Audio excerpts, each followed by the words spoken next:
All right, guys, welcome back to Saws on the Farm. We got the 362 XP special. We're going to start breaking this thing down. Not a perfect condition saw, but still in very good shape. I did put a brand new full wrap on it, and I got the extra large dog kit that came with it. Hey guys, just want to give you a heads up. This is a long video, and if you don't make it to the end, please let me know. Shorter videos, long videos, let me know what you like. But this one ended up going on about 40 minutes, and I had to cut it short. So, yeah, let me know what you guys prefer. Thanks. It's not perfect, but it's in decent shape, you know. A couple of nicks and scratches here and there. It's a used saw. Nothing smashed that I know of, that I found yet. I did get this saw fired up. Did not run well, couldn't tune it. So I'm thinking maybe seals. And that's one of the reasons I want to pull it all the way down. And like I say, I got it running, but that doesn't mean that we don't have any issues behind that muffler. So we'll start pulling it apart and go from there. All right, guys, 362 XP special. Start taking this thing down, and we're gonna take it right down, clean everything, and split the cases, new bearings, new seals. We'll see about the piston. We'll see what kind of shape that's in, and hopefully we don't have any major issues with that. My little clip here. I actually had to make this clip to hold the air filter on. I don't know what happened to it, but maybe I'll get one of those and a new air filter. All right. I did clean this saw a couple of times, you know, didn't break it down completely, but you know, got in there and blew things out pretty good. So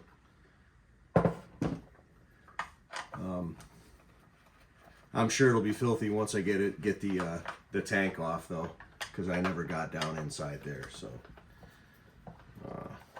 I don't know anything of the history of this saw other than it came from the old local tree climber guy, and as far as I know, it's all OEM. I don't think he ever had it rebuilt. Looks like there's still a base gasket in there. And can't really see. What's it say down there? Yeah, I got some numbers on it, so very hard to see. Anyway, we'll find out if that's OEM, which I think it is. I don't think this saw was ever rebuilt. So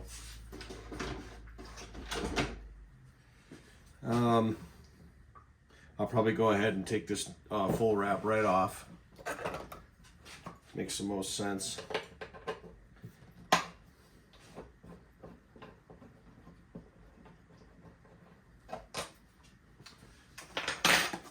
I got some containers, old cigar boxes, that sort of stuff. I'll put my screws and hardware and all that in there.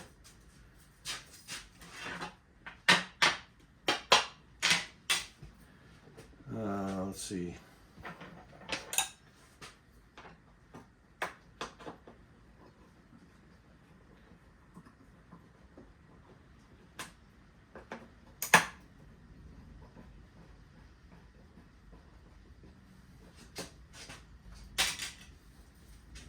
And what do we got on the bottom?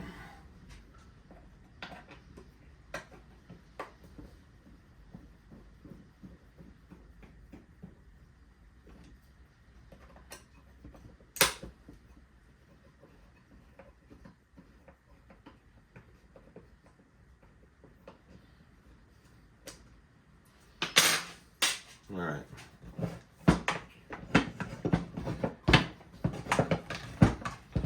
There it is.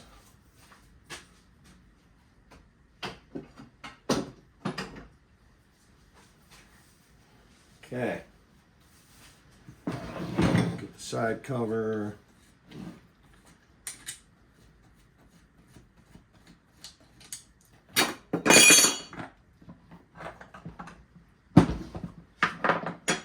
Well, I did run it a little. We're leaking oil out pretty good, so that's probably not a bad sign.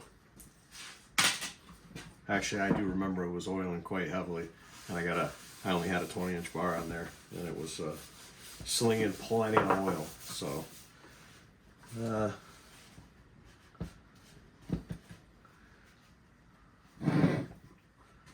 get these dogs off here so I don't get ripped up.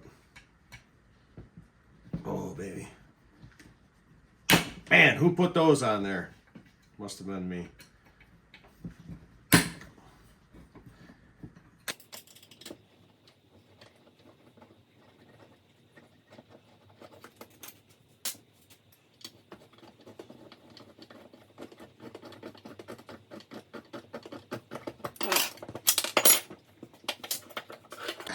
Those are brand new. Those are kind of nice. Cheap. Dirt cheap. Alright. Side cover, recoil.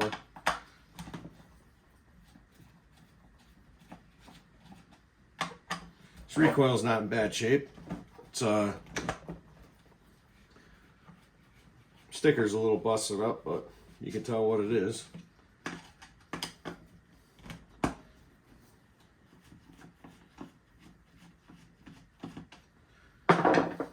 This is not original right here. It's got some kind of a brass bushing plugged in there.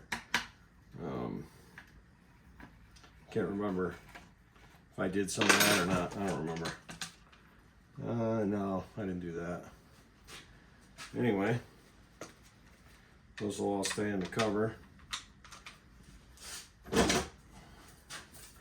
Alright, let's get this dust shroud out of here.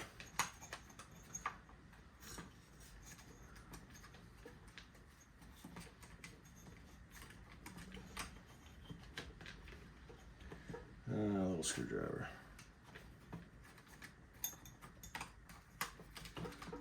Yeah. Fight you right to the bitter end, they do. Sometimes they pop right out, sometimes they want to fight you. Okay, we got one wire back to the coil, one wire up to the switch.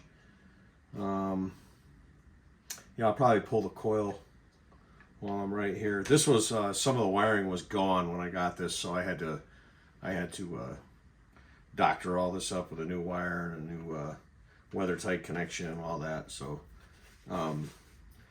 at one point this thing had kind of eaten the wire, and that was the first thing I noticed that was wrong with it when I got it. So I did put that together a while back, and then it got shelved because I got busy, and now I got a little bit of a hankering to get this thing going. Well, that coil screw wasn't very tight. That's all right.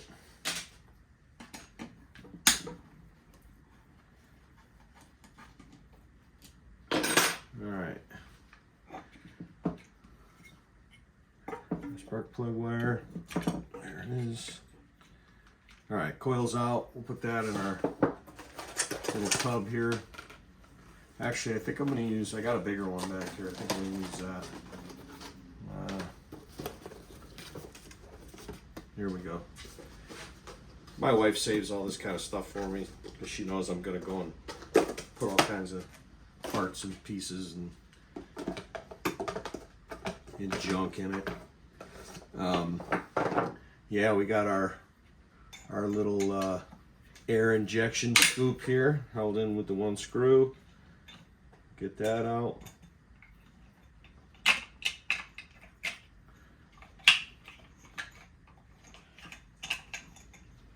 With the screw. There's our little scoop.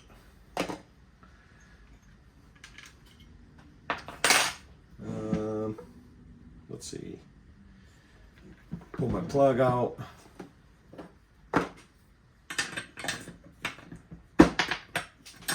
What was that? It's right there on the floor.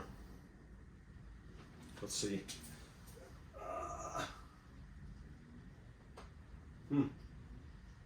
Not quite sure what that was. I don't see anything. All right, we'll keep going. Get the plug out.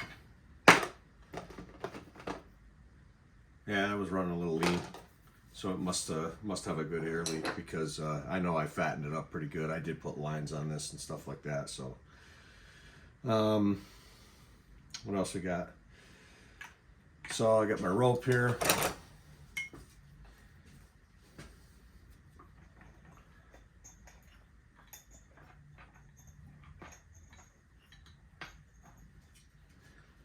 I use this, I don't know, it's like 7/16 braided rope. I use that because it, you know, it's soft, and you know, you just melt the ends back so it doesn't fray on you. And I actually do use an impact to break these loose. I don't like, I don't know. I do use an impact, so. And I'm going to take the clutch side off now. So I just use that to break it loose. And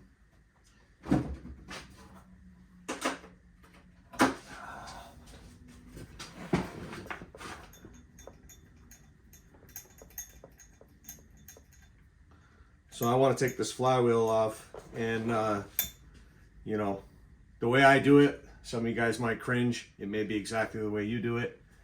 I back the nut off to protect the threads on the end, and I actually hit the nut with a ball peen hammer, and I don't usually seem to have any problems, so I just give it a tap. Sometimes it takes a few. I have the nut spun out enough to protect that shaft.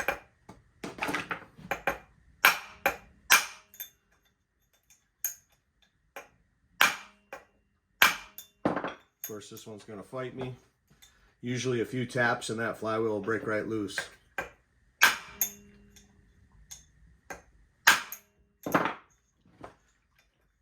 Keep going here.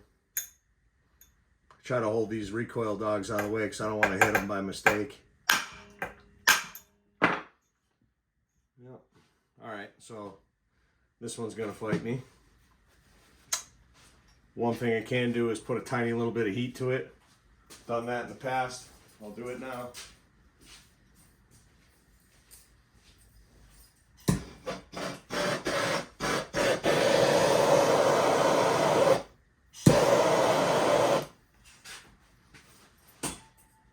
Not a lot at all. Those are warm. See if I can do it without hitting it. There it is. That's it. Now, I don't know why that was stuck so good. Maybe maybe there was somebody put a little Loctite or something in there. I don't know. Nope, just a little bit of rust. Got some corrosion inside there. Very hard to see, I'm sure, from where you are, but you can see it on the shaft here. I'll take my rope out. Got my flywheel, washer, nut, in with the hardware.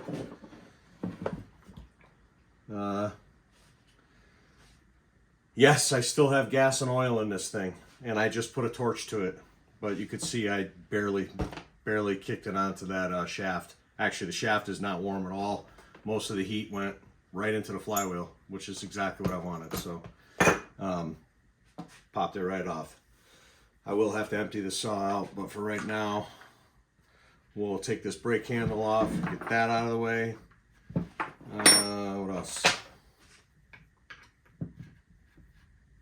There it is.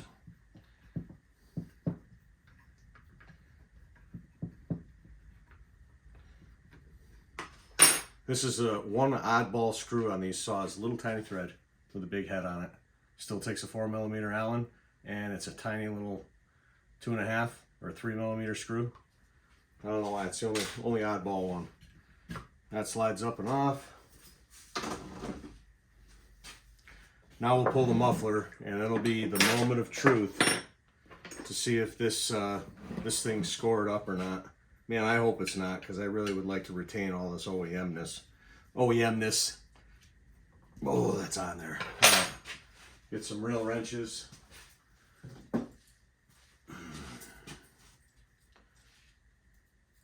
Okay, I'm going to break all 4 of these loose because I'm here. Oh, come on.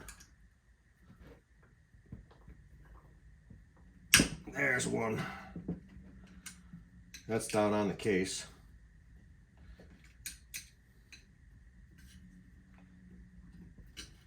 That's on the case too. Put those 2 out.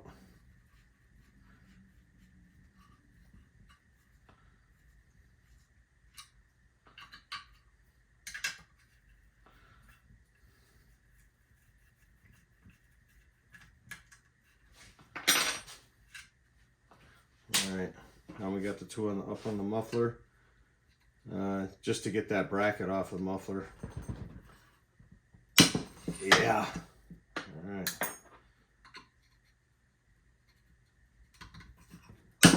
There we go. So this is just the bracket. We also have 2 bigger, I believe 5mm. I think it's a 6mm screw, but a 5mm Allen that actually hold the muffler on. So this is just for the bracket. I'm taking it all off because I may make a pipe for this, or at the very least clean this muffler up and paint it, and paint the bracket and all that. So I might as well just take it apart while I'm here. All right. Now this is a ball end Allen, and you got to be careful because if you snap a ball end off inside there, you're not getting it apart. So I've got some square end ones here. What's the difference if you don't know? Ball end, square end. This is a weak point. If you're going to put any kind of stress on that and you snap that ball off inside of an Allen head, they're a nightmare to get out, especially when you're that deep into something. I always keep this little wrench on me. It's got 1,000,001 uses. My little adjustable. There's one. There's 2. I got them busted loose. Now I can use my ball end. That's right next to the floor. All right.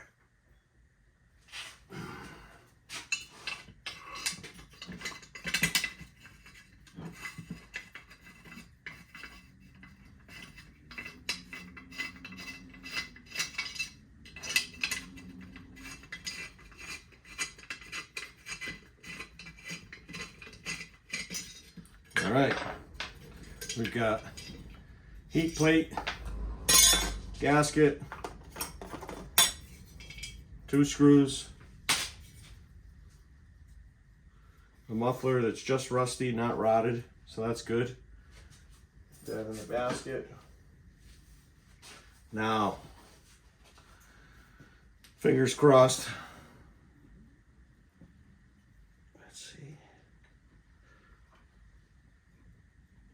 Oh, it's beautiful. It's perfect. Awesome. No witness marks of any kind in there. Hopefully the rest of it looks that good when I get it apart here. I'm really happy about that. Awesome. Okay, now what do we got left? I better get the gas and oil out of this thing. Yeah, let me get that taken care of. All right, I'll be back.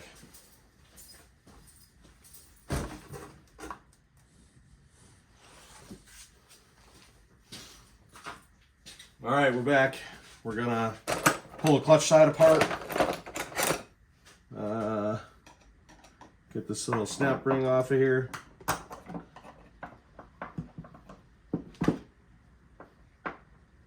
may need my small screwdriver.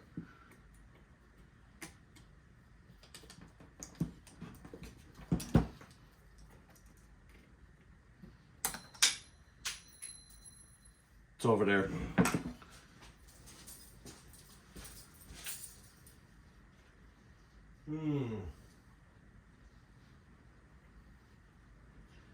She went flying. Here it is. Got it. Guess where I found it? Right next to the floor. Washer, ring drive.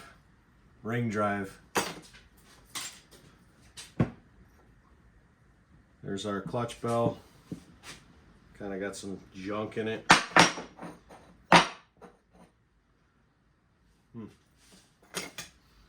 All right. We got an old rag going here.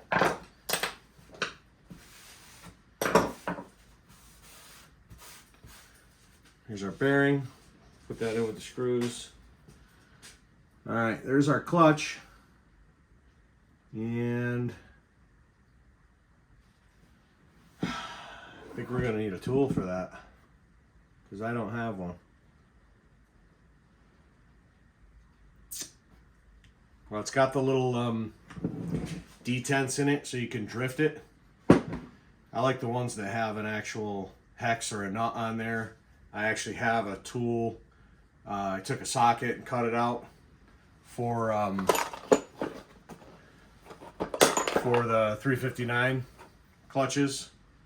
Just cut that out with an angle grinder and then you can put it right over the clutch. This one's not going to work though. The 359, the clutch is on the outside. The 350, those are on the outside. I think the 350's got a 15 millimeter, takes a 15 millimeter socket. The 359 uses a tool like this. I just made my own. And this one has the flats where you can whack it with a screwdriver in the opposite direction. This is a left-handed thread on this side. So I'm gonna put my rope back in. Let's see.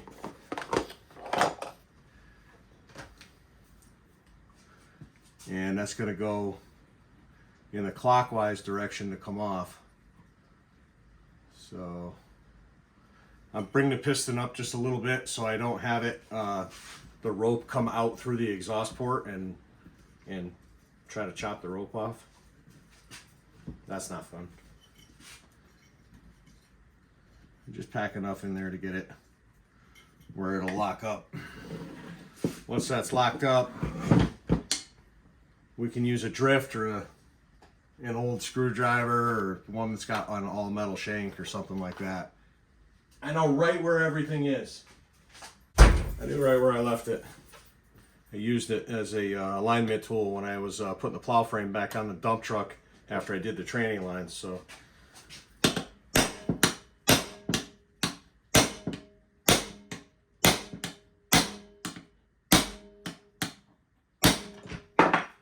there it is. We'll spin that clutch off. All right, we've got our oiler drive right here. This little butterfly picks up the back of the clutch drum, and that's what actually drives your oiler. For you guys that don't know. Got all of my brake parts in here. That's all coming off. Everything's really dirty. I'm not too concerned because everything's going to get cleaned. Pull my rope out, put that back. On these Huskies, on this clutch side, I'm pretty sure this one has it as well, but there's a spacer sleeve that goes down around the crankshaft, and it's a hardened sleeve that takes up the difference between the crankshaft and the oiler, but it also sets where the clutch bottoms out in there. And we'll talk about that more afterwards because there's something that I do to these that, you know, I don't know if it's done from the factory or not, or I don't know if everybody does it, but when the saw goes back together, between that hardened bushing and the crankshaft, I always put a little bit of green retaining Loctite, because the seal is actually on the outside of that bushing.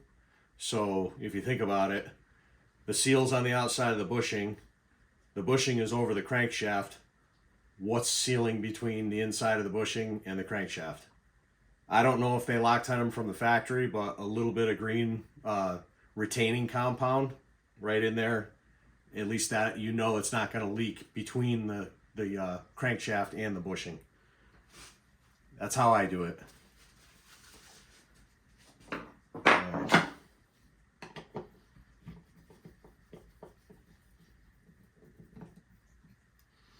Inner bar plate. It's actually in pretty decent shape.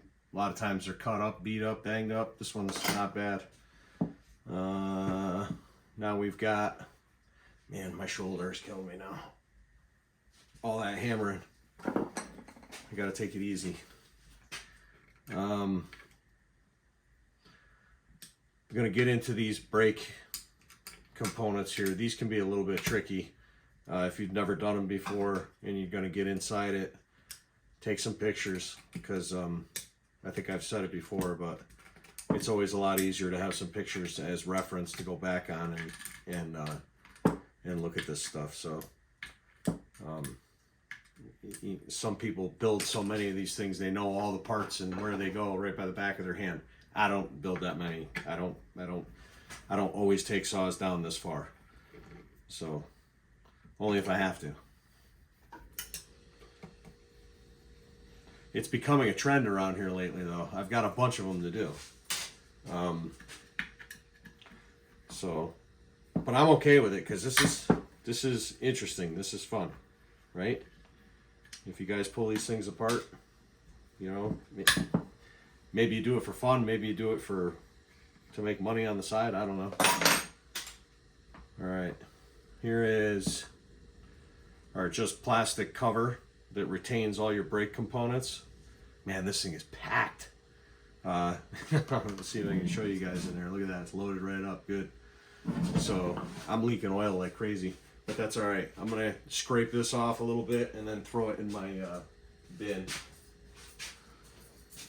Let's see. Probably should dig some of this stuff out so you guys can, I don't even know if you can see right now, but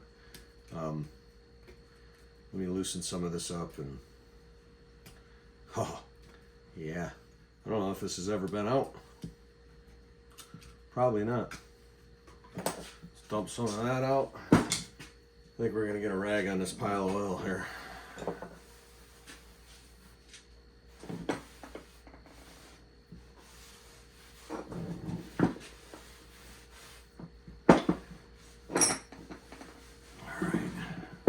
Lots of oil. Yeah, usually I'll take that case, the case halves, and once I drain them out, I'll leave them in a bin, tipped up, you know, kind of upside down, and let them drain out overnight. But I wanted to pull this down for you guys, kind of right in front of you, do everything. Maybe I'll just lay my rag out here. This is just a nasty oily soaked rag that I keep just for that. So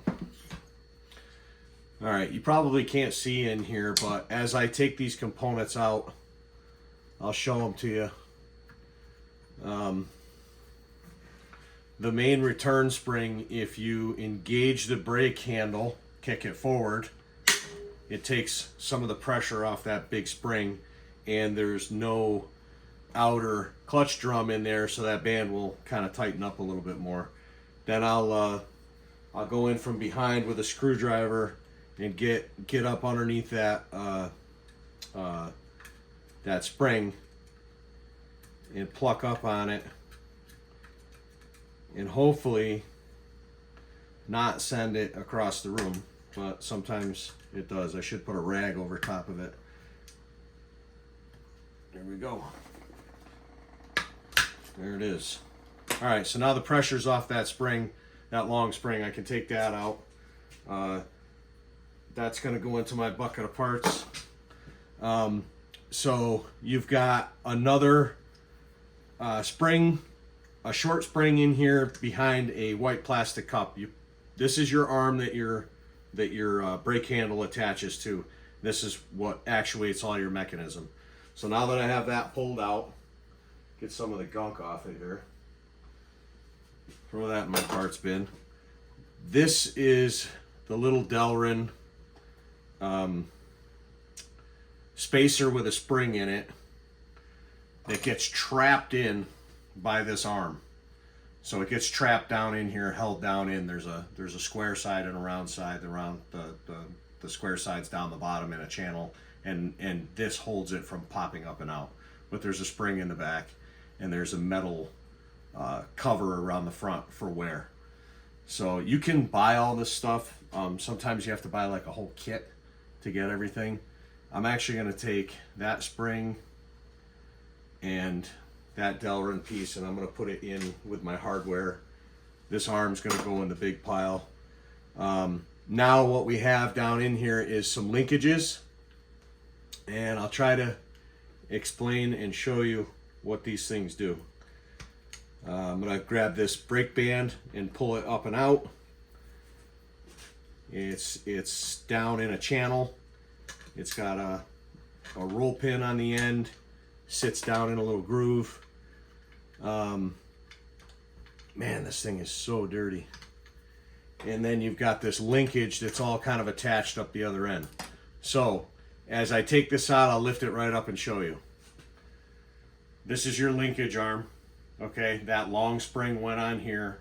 This part of the spring is pushed into the frame. And this linkage arm right here is what gets operated by this right here. So it kind of cams and locks over and does some funky stuff in there. But it'll make sense to you once you look at it. Remember how you take it out. It's the easiest way to put it back in. Also down in here, there's going to be a white Delrin cup. It's like a half that bigger spring that we took out. It cradles the bottom of that spring up against the case so it doesn't wear into the case. It gives it a wear surface. So that's popped down in there. I'm trying to get underneath it right here so I can get it out for you. There it is. So this little spring cup goes underneath that, and that just it's a wear surface so you're not scraping into your case every time the brake gets actuated. Just held in. A couple of little pins drop down in the frame. Take that out. That's going to go with my hardware. Now, as far as the brake components, there's nothing else in here. There is a bushing through the case right here. I'm leaving that in there. I'm not going to take that out. There's a lot of gunk and buildup. Down below this, we have our oiler. There should be 2 screws holding that oiler in. And the oiler is going to be over top of your case seal and all that. So a little bit hard to see. I'll pick it up and show you. You got 2 screws in here. Look at this gunk falling off of this thing. Your oiler has a copper line that goes up into your feed channel, and this is where your oil would go into your bar. So we'll pull those 2 screws. This is also where your oil line goes into the tank underneath this, and I'll explain that to you when we get there. Got 1 screw.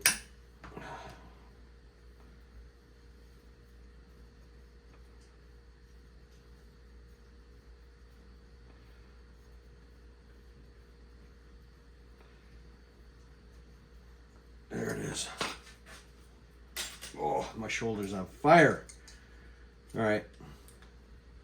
So I'm going to try to get underneath this oiler and pick up on it.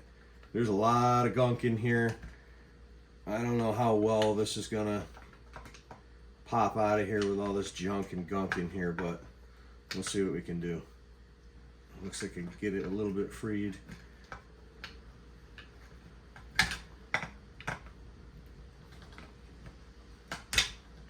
All right, I'm just underneath it. You want to be careful of that copper line. That should come up and out. Come on, baby. There it is. All right, there's your oiler, there's your copper line. Now on the back side, this lower corner is where your oil line goes into your tank. this upper corner over here, sometimes there's a vent. I don't see one on here. So we might be vented somewhere else. All I'm seeing is the one for the oil supply. So, man, that thing is filthy. I'm gonna brush this off just a little bit. I keep some chip brushes and I cut them down short so the bristles are a little bit stiffer. I can use them to knock some of this bigger junk off. All right. So, oiler sits in here. Here's the bottom of the saw. You have an adjustment screw that you can access between your tank and the case half right there. On your professional grade saws, they usually have an oil adjustment. On a lot of the homeowner saws, there isn't a lot of adjustment. So keep that in mind. If you're gonna run bigger bars and stuff, make sure you're oiling. I'll keep that in there. This little rubber bushing on the end of the brass, I'm gonna take that off, stick it in with my parts, and I'm gonna pull that brass tube right up and out of here. And I'm gonna put that in with my screws as well. All the small hardware is kind of, I like to try to keep that together. Okay, so now we're under the oiler. Underneath the oiler, what we have is one spacer washer around the whole mess. It goes right up against the seal, and I think what it's there for is to keep the oiler and that oiler gear from running and burning out your seal. You know, it's there for a reason, so that's got to go back in. Keep that with the hardware. This is that spacer sleeve that I was talking about, just like this. It's got a larger diameter on the bottom. That larger diameter on the bottom is the diameter of your case seal. So when you put the case seal in on that side, you're going to say, oh, that's the wrong seal. It's too big for the crankshaft. That's this spacer right here. And that's where I was talking about. In between, we've got the crankshaft goes through the middle of this. The seal is on the outside of this. So what's to stop air from going through, right? That's why I put a little Loctite on them. This one, who knows? It could have been leaking right there. I don't know. So we got that. I'll keep that. I'm gonna keep that with my hardware, I think. And now we're completely broken down on this side. There's nothing left. I've got a case seal in there, which is gonna come out. And sorry, there is one more thing on this side. You've got your oil line, and it just sits in there. It sits in the case right here, and the only thing that holds it in is that oiler. So I'm going to pull that up and out if I can. Get my fingers on it. And this is your oil line, and it's got a heavy brass weight on the end, and that's so it always stays in the bottom of your oil tank. So we got that. I'll keep that with my hardware. Now it's truly empty from that side. So all I have left on this side is a bunch of garbage. Let me clean this up a little bit, and we'll go a little bit more.